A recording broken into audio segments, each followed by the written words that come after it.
noite, queridos companheiros. Que alegria voltar a esta casa de luz, de harmonia, de paz, de serenidade, aonde aqui estamos sempre estudando. E nada melhor do que estudar Jesus. Quando nosso irmão leu com muita clareza a figura histórica de Pôncio Pilatos, me lembrei claramente do poder que ele detinha, o poder que chamamos de um poder temporal, um poder para os prazeres retumbantes, um poder para atender os interesses e nada como estar no poder, para usufruir do prazer. Mas antes de iniciarmos esse título inusitado, a severa litania.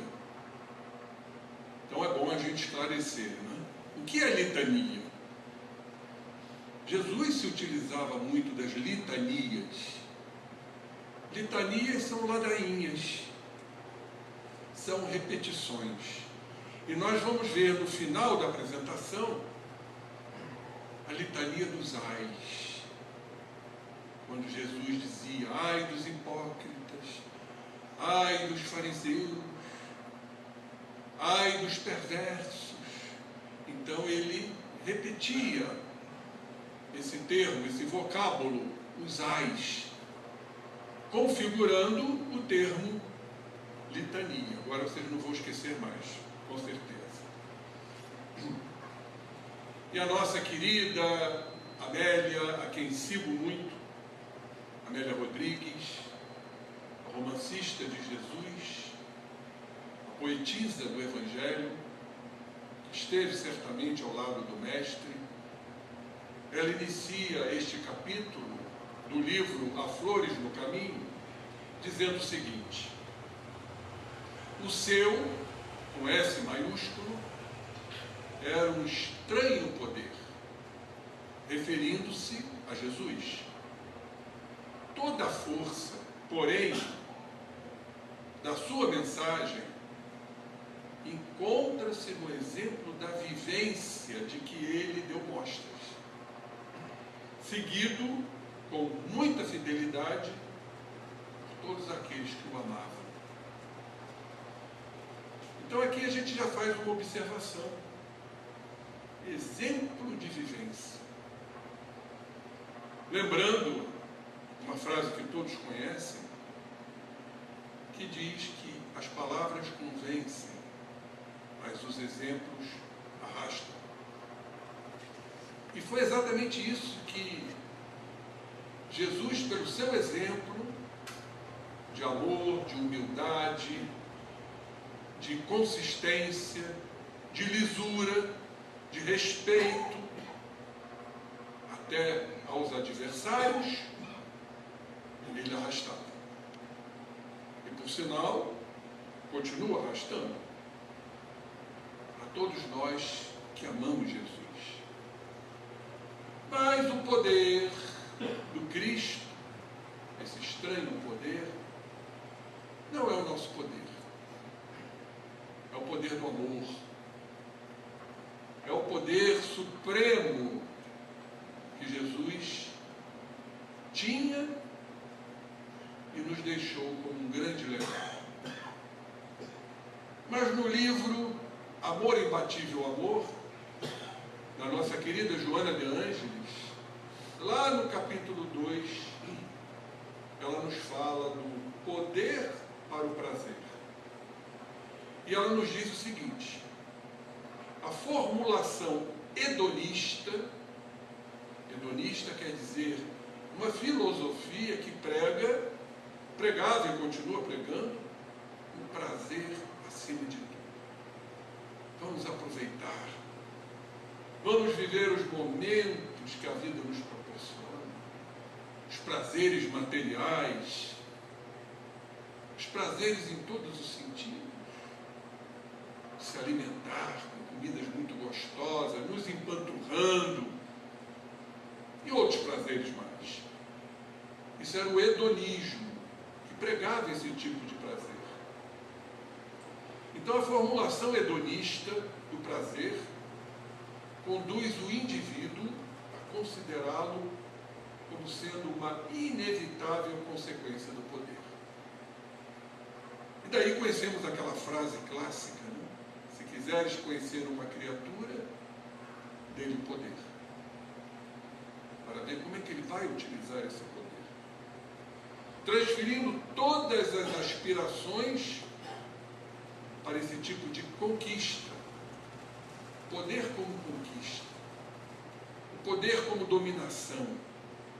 O poder como controle. Que nos é muito peculiar. Ter o poder, ter a posse.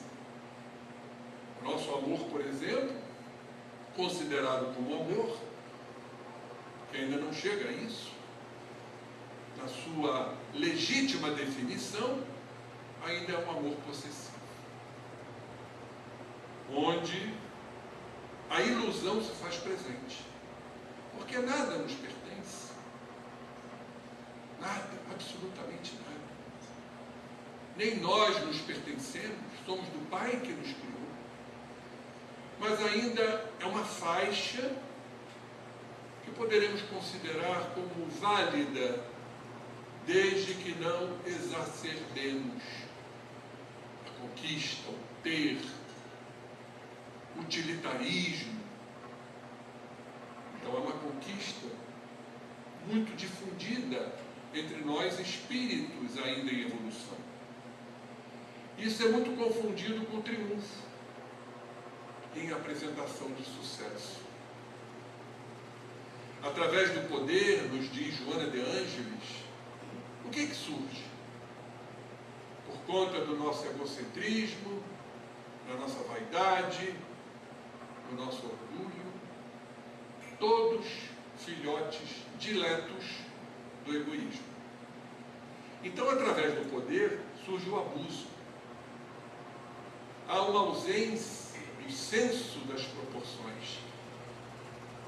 Aquele que tem o poder, aquele que domina, cada vez mais quer ter poder, cada vez mais quer dominar. Cada vez mais quer controlar. Então essa dominação ameaçadora, ela é profundamente desagregadora do relacionamento humano. Vocês imaginem um querendo ter o poder sobre o outro e o outro querendo ter o poder sobre este. Vocês já analisaram que daí surgem os conflitos? Que a gente chama de guerra de egos? É guerra de poder. O que seriam as guerras tão históricas e hoje se repetem, senão um país querendo dominar o outro? Não importa a facção, não importa a linha política, sempre querendo dominar, sempre querendo ter o poder, porque é uma satisfação. Por incrível que pareça, o nosso cérebro tem um circuito chamado circuito da recompensa, que quando dominamos, quando exercemos o poder, isso gera no cérebro uma satisfação, que vai cair mais à frente, porque esse não é o poder do amor, que liberta, que respeita, que compreende, que se solidariza, que ama verdadeiramente. Esse é o poder que vamos alcançar, obviamente. A vida familiar, por conta disso, a gente vê isso muito nos lares. A mãe, o pai querer ter o poder sobre o filho, que por sua vez também quer ter o poder sobre os pais, e hoje mais do que nunca. Ela perde a sua estrutura. Quando um dos cônjuges assume o poder, é o dominador. E tem outros que cedem a este poder por conveniências. Cedem a este poder para não perder o poder. Olha só que algo insólito. Nós chamamos isso do poder passivo. Eu me deixo dominar para dominar. É a passividade. Então nós vivemos nessas guerras. Isso vai se expandindo, vai submetendo outros, membros do clã. E no grupo social, o mais fraco se sente sempre intimidado sob a espada de Damocles. Aquela espada representa exatamente a dominação, que parece prestes a cair-lhe sobre a cabeça. Há uma tendência pela nossa característica natural do poder, que o leva a submeter os demais seres ao seu talante, ao seu domínio, tornando-se desta forma este poder repressório e cruel. Toda repressão e crueldade castra o prazer. Porque o prazer, o legítimo prazer, está nos valores morais, está nas leis de Deus que o Cristo nos deixou. Então, esse poder repressório, cruel, castra o poder, o prazer, mesmo quando este se pode apresentar, porque se vê rechaçado, rebaixado à condição de satisfação individual, aquela satisfação que dura muito pouco tempo, volátil, que se evapora. Então, quando o poder supera as barreiras dos interesses mesquinhos do ego, que eu acabei de citar, aí sim, esse poder muda de aspecto. Ele passa a trabalhar para a comunidade igualitária, zelando pela igualdade, na qual surgirão, aí sim, os prazeres compensadores. Para que tal se realize, torna-se inevitável a necessidade. E aí poderemos pontuar o que a nossa querida Joana nos fala, o cultivo da criatividade. Todos nós temos na alma as energias criativas. Para criarmos o quê? As coisas materiais? Ou criarmos os valores morais exarados por Jesus? As energias criativas da alma. E por mais que a gente pense que criamos, o que criamos já foi criado pelo Pai. Daí o termo utilizado por André Luiz em suas obras, que não somos criadores, somos co-criadores. Criamos o que já está criado. A gente não pode criar algo que o Pai não saiba, ou que ele já não tenha criado.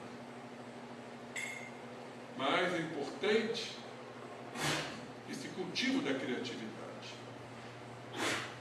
permitindo que o ser humano cresça, expanda a sua capacidade de realização, para que fomentar o bem-estar geral, a harmonia entre os indivíduos, jamais se direcionando para fins que não sejam o crescimento e a valorização da sociedade. Claro que estamos em períodos muito críticos, que são períodos da transformação planetária, mas, meus irmãos, nós que somos estudiosos, assim creio, da doutrina espírita, temos que crer numa sociedade melhor, mais equânime, mais igualitária, mais respeitosa, utilizando-se deste prazer expansivo e não o prazer retroativo, que se fecha em cápsulas de egoísmo.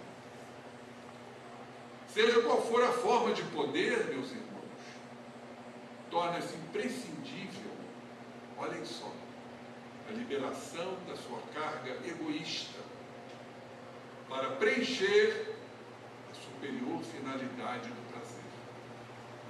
Por isso dizemos que o egoísta não ama. E quem ama não é egoísta. E quem ama por não ser egoísta tem um prazer, um legítimo prazer da alma, que nos enobrece, que nos deixa felizes. É uma alegria que muitas vezes não sabemos defini-la, mas vivemos felizes, sorridentes, caminhando por esses caminhos afora, compreendendo a vida, compreendendo as nuances da existência, das quais fazemos parte, dessas nuances. Então, uma alegria que vamos atingir, obviamente. Quando a gente começar a direcionar este prazer mundano dos interesses pessoais para os prazeres da alma. Joana continua, ou melhor, Amélia Rodrigues continua. A urdidura da frase, quer dizer, a composição da frase, sem qualquer retoque, penetrando no âmago da questão que deveria ser examinada, refletia em Jesus a sua procedência, a sua sabedoria. Valores fundamentais, seguir o Mestre, para quê? Para a nossa saúde. Não a saúde física, que tanto pleiteamos, que tanto buscamos, mas a saúde integral, corpo e alma. E Joana, no livro Plenitude, nos diz, para atingir esse objetivo, ela nos diz, quando se crê, e se quer retamente, para se crer retamente, nada melhor do que seguir os princípios ético-morais do Cristo. Fala-se com a mesma qualidade de intenção. E essas palavras, conforme se refere o Evangelho, exteriorizam de que está cheio o coração. Não é assim que o Evangelho nos coloca? Que as nossas palavras mostram o de que está cheio nossos corações. Indispensável, portanto, a vivência íntima de quê? Para atingir esse prazer, para atingir esse objetivo maior, as aspirações superiores. E onde vamos encontrar essas aspirações superiores? Nós temos aqui o Evangelho, o Livro dos Espíritos, o Céu e o Inferno, a Gênesis. Nós vamos encontrar, está aqui na literatura espírita. O Cristo não vai voltar, como muitos pensam, ele já está em nós. Ele não vai se materializar mais, não há mais necessidade, porque o objetivo dele, a meta, a diretriz, foi alcançada. Nos deixar esse legado, o Evangelho. Então aquela velha colocação, eu não quis dizer isto. Isso é um equívoco. A gente sempre diz o que tem que estar cheio no nosso coração. Inexoravelmente. Então, falar retamente. A gente precisa se policiar com relação a palavras chulas, grotescas, que a gente escuta aí a mancheias. O falar retamente mostra que o nosso coração está reto e fomenta o progresso, desenvolvendo essas aspirações que acabam se exteriorizando em ideais de liberdade e amor, impulsionando a todos nós, as criaturas, para a frente, meus irmãos, para o bem. Essa é a nossa destinação, como a doutrina espírita nos mostra. Pelos processos reencarnatórios, seremos puros, como Jesus o é. Há algo mais exuberante que isto? Amélia continua aqui na sua literatura. Nunca derivava o pensamento, o mestre. Era reto, Ele jamais divagava, procurando sempre, com a sua dúlcida voz, uma sobriedade verbal, sem escassez, era pleno. Nunca a prolixidade confusa. Ele era objetivo, conciso, utilizando verdadeiros apotegmas. O que são apotegmas? São máximos, são aforismos, algo incontestável. Ele dizia, afirmava nas suas máximas. E tudo isso que ele falava era inconteste. Recorrendo ao recurso dialético, propunha a tese e comentava, utilizando muitas vezes da antítese, dos opostos, para despertar o conhecimento em nós, para robustecer o ensinamento. E agredido pela astúcia dos fariseus, mediante as inquirições habilmente formuladas para o confundir, e nunca conseguiram, ou comprometer, sem jamais Jesus ter fugido da proposta. Mesmo as propostas vigentes, desonestas. O que ele fazia?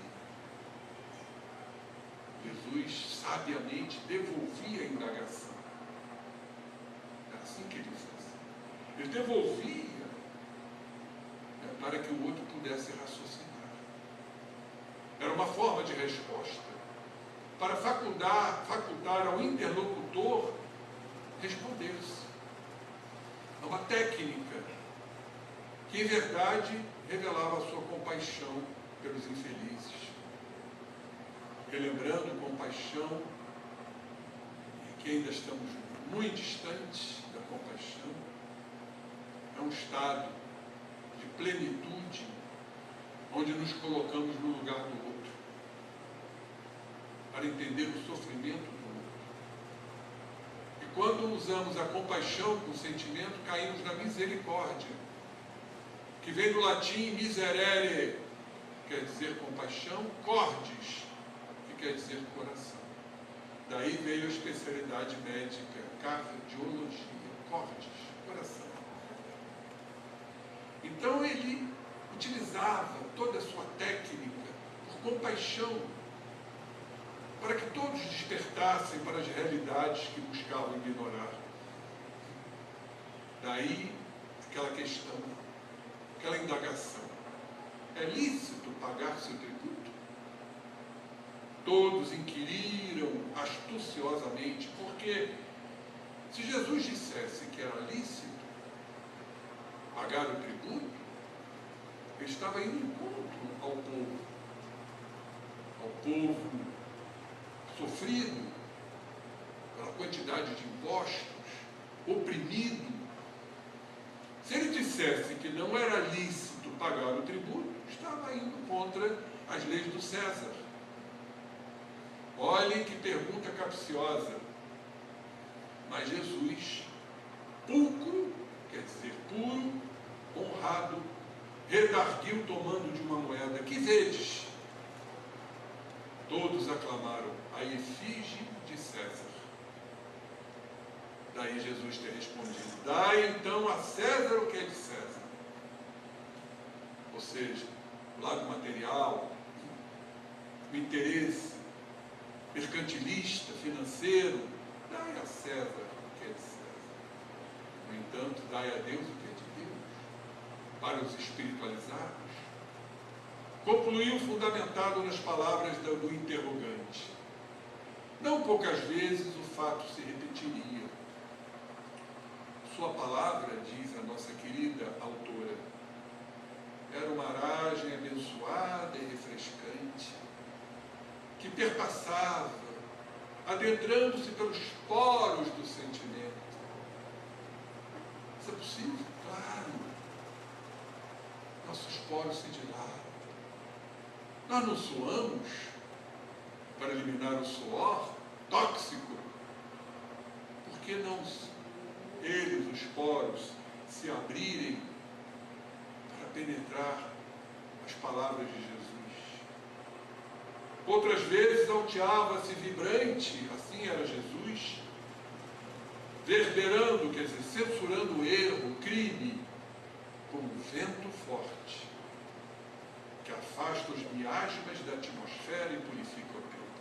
Então vejam como Jesus alternava, no momento certo, no momento adequado, entre a suavidade do sentimento, penetrando pelos poros, mas também a sua austeridade, a sua vibração, condenando o crime, representando aí um vento forte simbolicamente.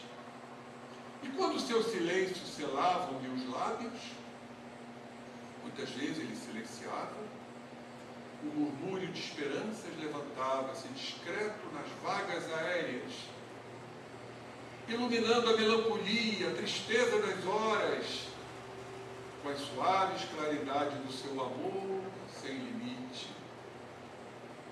Porque penetrasse o cerne das necessidades humanas, o seu, com S maiúsculo, era sempre, como disse agora há pouco, o verbo da misericórdia e da compaixão. Sentimentos superiores, mas que nós vamos atingir. Creiam nisso. Quando verdadeiramente deixamos este poder temporal de lado para o poder uníssono, uniforme do amor, nós vamos nos abrindo, porque o processo é de abertura e não de fechamento. O que é que nos fecha? O egoísmo. Ele se enclausura. O egocentrismo, o nome já diz, nos centramos em nós mesmos. O amor não. O amor se dilata, se multiplica. Não há espaços quando se ama. Por isso que João disse, o evangelista, Deus é amor. E é o amor que sustenta tudo. Sem sabermos, sustenta a nossa existência. Sustenta as galáxias, as órbitas, esse universo chamado de infinito, porque não tem fim. Muitos até atribuem o termo infinito a Deus, porque também Deus não tem fim. Que seja válido isto. Até porque não temos alcance de entender o que é o infinito. Então, o verbo do Cristo era aplicado como bálsamo nas feridas abertas, das aflições prementes, facultando então alegrias por vindouras. Nós que estamos sofrendo intempéries, problemas físicos, problemas mentais, vamos lembrar o que o Cristo nos disse: vinde a mim, vós que sofreis, porque eu vos aliviarei. Vamos abrir o Evangelho. A gente se lembra do Evangelho quando a gente está sofrendo? Ou a gente está muito mais preocupado com os problemas que nós criamos? Ou não criamos, mas no fundo criamos? Talvez não nesta existência, mas em existências pregressas, podemos reclamar. Agora, tenhamos um olhar para o consolo.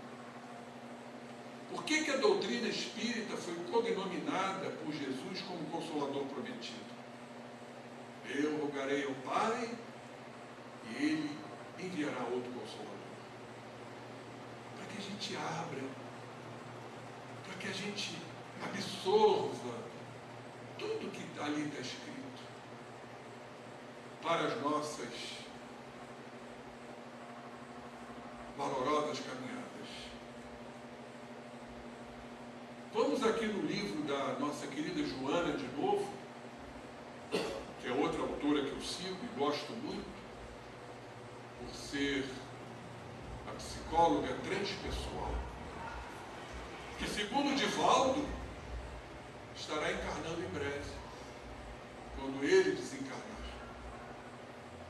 Assim como Chico desencarnou, e falam não podemos provar que Emmanuel já está encarnado. Eles se trocam. Interessante isso. Então vamos ver o que é que a Joana fala no capítulo 19 do Desperte e Seja Feliz. A misericórdia de Deus sempre atua de forma que o mal aparente, olhem só, resulte em bênçãos reais. Como a gente aprende diante do erro, dos equívocos, que geram sofrimentos, promovendo o ser.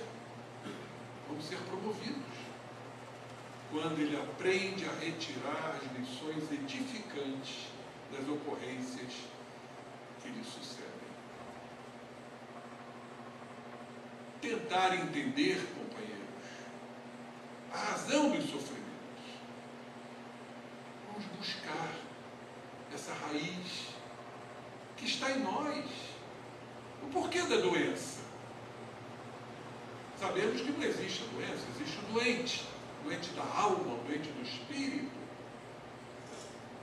Aonde eu me desequilibrei no dia a dia? Não precisamos ir muito longe, não, das experiências de antanho. Vamos para as experiências atuais. Aquela impaciência, aquela intolerância, aquele mau humor, aquele azedume, são causas reais de doenças físicas e mentais. A medicina há de mudar. Já está mudando.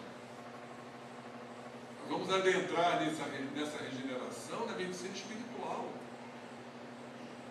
onde será visto o espírito e a tradução do corpo. Pensemos nisso, para retirar as lições edificantes. Nunca se detinha Jesus em frivolidades, ou escavava os abismos das almas, sempre respeitando a dor.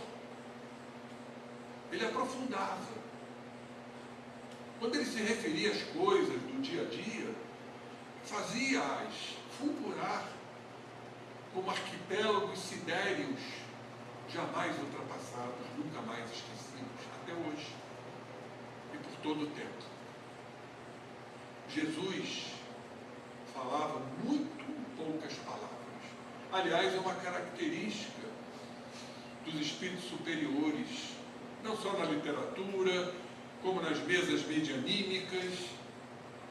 Quando é o espírito superior, ele fala pouco e diz tudo. Aquele espírito que se alonga, prolixo, como diz o velho ditado, vamos observar mais a miúde. Jesus vestiu o pensamento sem os atavios, sem os adornos das superficialidades. Todavia, seus conceitos jamais foram superados, seja na beleza da forma, seja na poesia, ou seja na profundidade da ideia.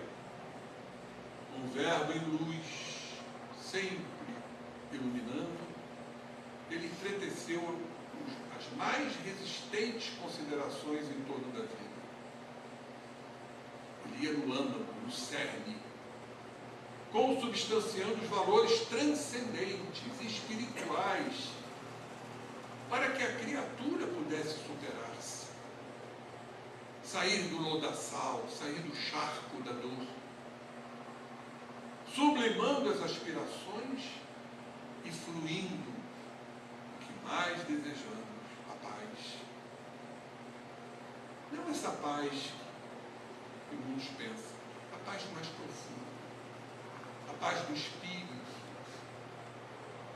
Tanto que Jesus, onde ia, falava sempre que a paz esteja convosco, porque a paz vai equilibrar a nossa mente, o nosso espírito e o nosso corpo.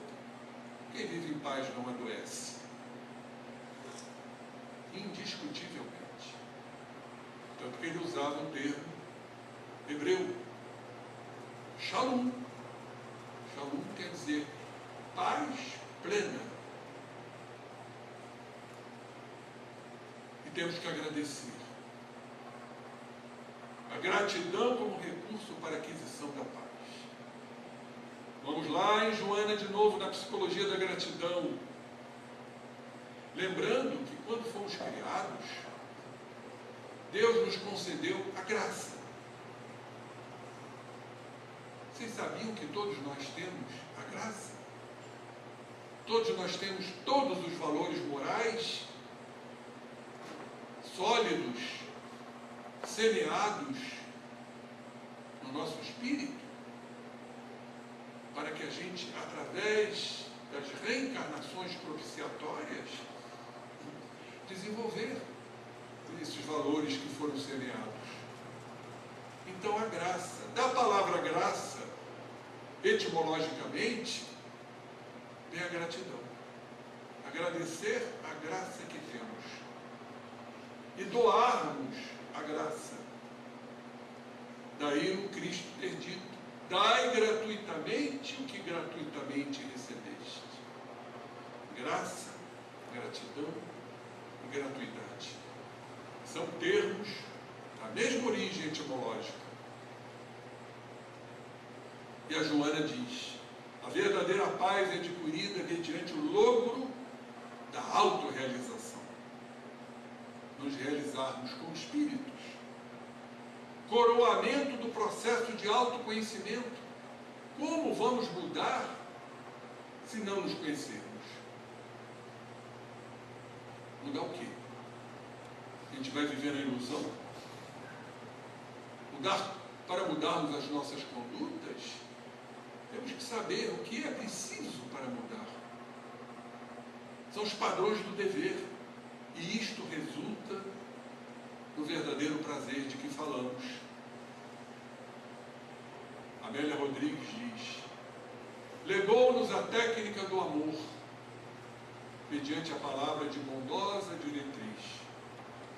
As ocasiões faziam-se propícias para que os adversários da paz, os turbulentos, que estão aí, tentassem perturbá-lo. Jamais o Cristo se perturbou. Convidado a um banquete, o mestre aqueceu, sentou-se à mesa, para escândalo do anfitrião, que o não viu lavar-se. Sem perturbar-se, o puro é o Cristo, o único Espírito puro que conhecemos. Ele nos deixou esta lição: limpais o exterior do copo e do prato, mas o vosso interior está cheio de rapina e maldade. Insensatos! Porventura, quem fez o exterior, não fez também o interior? Dai esmolas o que está no copo e no prato, e eis que todas as coisas vos são limpas. Caridade. De forma alguma, Jesus compactuava com as conveniências sociais, advindas da pusilanimidade, a covardia, por considerar a vida integral, sem as ardilosas injunções do engodo terreno, da ilusão, das falácias, das dissimulações. Jesus sempre valorizava o espírito eterno, buscava sempre retirá-lo do anestésico da ilusão. Lembro-me de uma palavra de um professor de yoga, que esteve aqui com uma academia em Friburgo, já desencarnado, José Hermógenes, um doce de pessoa. E nunca mais me esqueci esta frase que ele me deixou. Ele disse: meu irmão, a gente só se desilude porque se ilude. E não é verdade? Ah, eu me desiludi. Porque você se iludiu. E qual é a grande ilusão? A que mais nos faz sofrer? Um apego. O apego é a grande ilusão. A gente pensa que as coisas são nossas. O corpo é nosso, a família é nossa, a mulher, os filhos, tudo é nosso e nada é nosso. Jesus retirou esse anestésico. Não obstante, compreendiam o caído, o atormentado, soerguendo-os com o estímulo da esperança, como ele nos deixa no seu legado evangélico. Vamos voltar a Joana de Ângeles, no livro Plenitude, Caminhos para a Cessação do Sofrimento, onde ela fala sobre a ilusão. Ela diz: a ilusão é um fator responsável por incontáveis sofrimentos. E realmente, a ilusão é, pois, um anestésico para o espírito. Certamente algo de fantasia emoldura a vida e dá-lhe estímulo. Entretanto, firmar-se nos alicerces frágeis da ilusão, buscando aí, como muitos fazem, construir o futuro na ilusão, diz a nossa querida mentora, é pretender trabalhar sobre areia movediça ou solo pantanoso, coberto por água tranquila, apenas na superfície. Muito bem colocado esse simbolismo. E a Amélia Rodrigues continua: o hipócrita é gerador de incontáveis males para si mesmo e para os outros. Aquele que aparenta, o hipócrita, aparenta o que ele não é, para ter vantagens, usufruir de algo. Esse é o hipócrita, fomentando prejuízos e desequilíbrios na economia sociomoral da terra. O bajulador, por exemplo, é um hipócrita, para obter algum tipo de vantagem. Terapeuta excepcional, Jesus foi severo para com os hipócritas, que não entenderiam outra linguagem. E aí, meus irmãos, dedicou-lhes por isso mesmo a trágica litania dos ais, ou seja, a ladainha. Jesus precisava repetir. Vamos lembrar uma breve, me veio agora à mente, uma breve litania dele com Pedro. Pedro, tu me amas? E Pedro respondeu a Jesus: claro, mestre, que eu te amo. Mas Pedro, tu me amas? Olha aí a litania, a ladainha, a repetição. Mas Jesus, como eu te amo? Não precisa insistir, mestre. Pedro, tu me amas? Oh, mestre, terceira vez. O que dizer? Jesus utilizou-se desta terapia litânica. Por quê? Porque Pedro, Simão Pedro, negou Jesus 3 vezes. Então, uma técnica terapêutica de devolver para aquele o que o outro fez com ele, através da negação, numerologicamente falando. É uma técnica. Então Jesus dedicou-lhes a trágica litania dos ais, que ainda repercute na acústica do mundo e que os incursos procuram não ouvir, porque não interessa. Vamos à litania dos ais? Ai de vós, fariseus, porque dais o dízimo da hortelã, da arruda e de todas as hortaliças, e desprezais a justiça e o amor de Deus. Ou seja, chamando a atenção, advertindo os fariseus que davam dízimo, muitas vezes sem aquela caridade real, o que a gente chama de pseudo-caridade, e desprezando a justiça e o amor de Deus. Estas coisas, porém, deveis fazer sem omitirdes aquelas. Ai de vós, fariseus, porque gostais das primeiras cadeiras das sinagogas e das saudações nas ruas, o elogio, para em paz esses doutores da lei, esses rabinos. Ai de vós, fariseus! Ai de vós, porque sois semelhantes aos túmulos que não aparecem, sobre os quais andam os homens sem o saberem, em cima dos túmulos, desprezando a morte, porque vivem a aparência, o êxtase do prazer da matéria. Ai de vós! Não havia impiedade na voz de Jesus, antes compaixão no sentimento. E porque se apresentasse falsamente incluído, pressupondo-se melhor, reagiu o doutor da lei, crendo-se insultado, embora não fugindo à regra.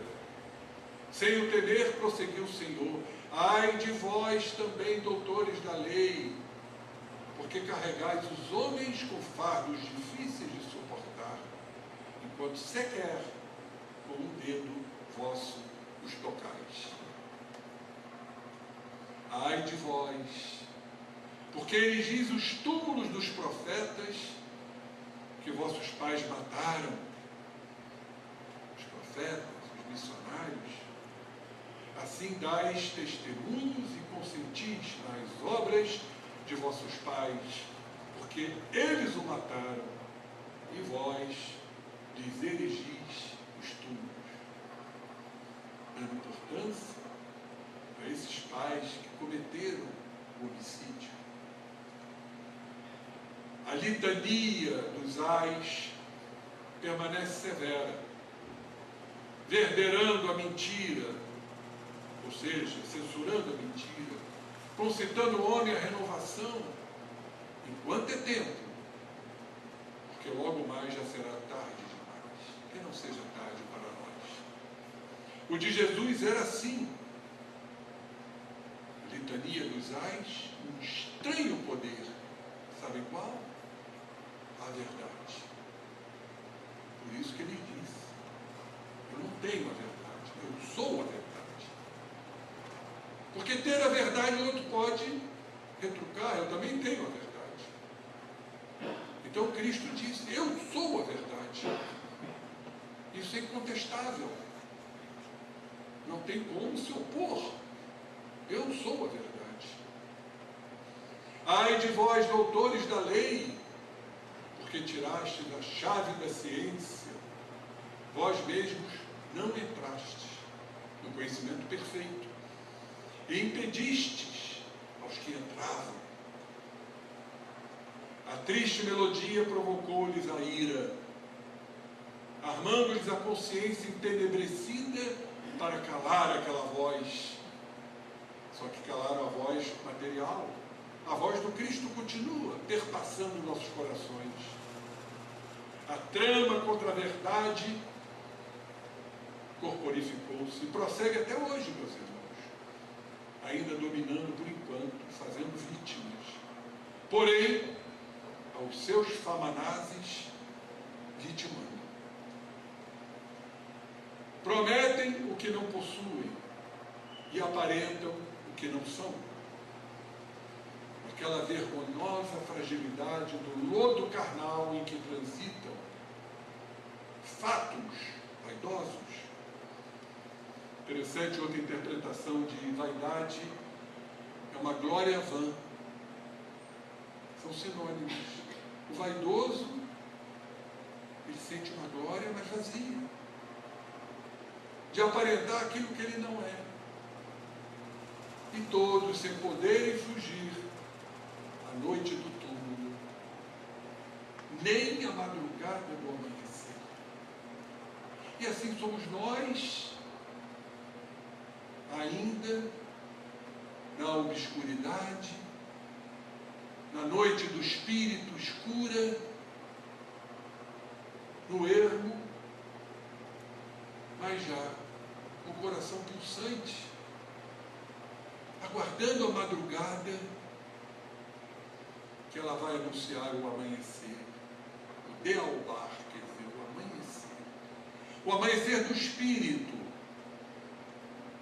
do espírito que passou, certamente, por muitos sofrimentos, muitas dores, mas que agora já galga os degraus que nos enlevará, não é elevará, enlevará, o enlevo,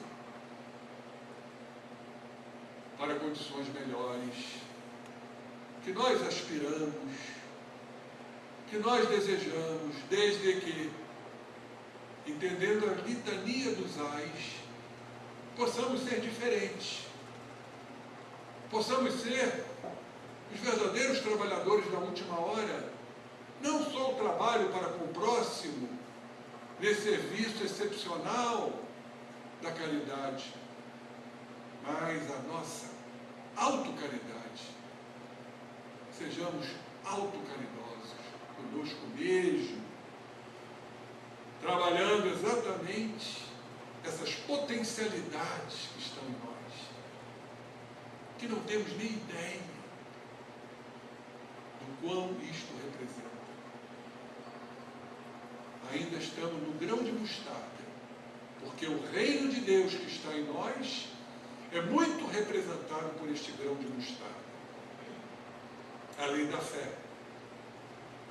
Mas o grão de mostarda que está em nós necessita urgentemente que ele seja adubado, regado, até pelas nossas lágrimas, para atingirmos o clímax, o apogeu, a culminância, um diálogo franco e aberto com Cristo que nos aguarda.